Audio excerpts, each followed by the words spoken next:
राज्यातल्या मराठी माध्यमाच्या शाळा बंद पडत असल्याबाबत आता हा प्रश्नच आहे ना, म्हणजे हा मी मलाही विचारला पाहिजे, तुम्हालाही विचारला पाहिजे, यांनाही विचारला पाहिजे.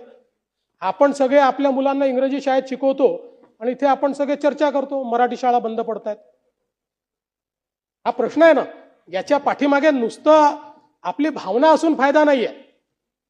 जोपर्यंत आपण, आणि म्हणून मी पुन्हा पंतप्रधानांचा आभार मानेन की पहिल्यांदा माननीय पंतप्रधान मोदयांनी इंजिनिअरिंग मेडिकल पासून सगळं शिक्षण मातृभाषेत घेण्याची तरतूद केली. नाहीतर मग कशाला कोणी मराठी शिकेल, कशाला कोणी आपली मातृभाषा शिकेल. आणि म्हणून हे जे काही हे आकडे इतक्या कॉन्फिडेंटली येतात कुठून मला समजत नाही.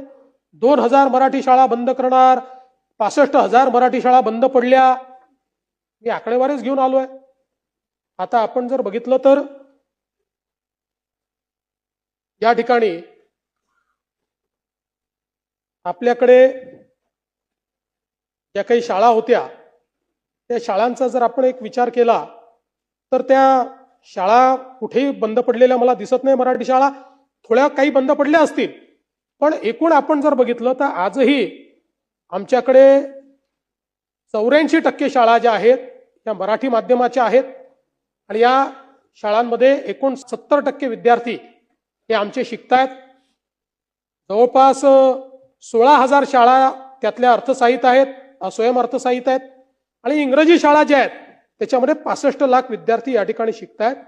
आपला प्रयत्न आहे शेवटी मराठी शाळा ज्या आहेत या मराठी शाळांसोबत आपण मागे आपल्या सरकारने निर्णय घेतला की इंग्रजी देखील आपण शिकवू जेणेकरून लोक मराठी शाळेतनं बाहेर पडणार नाहीत.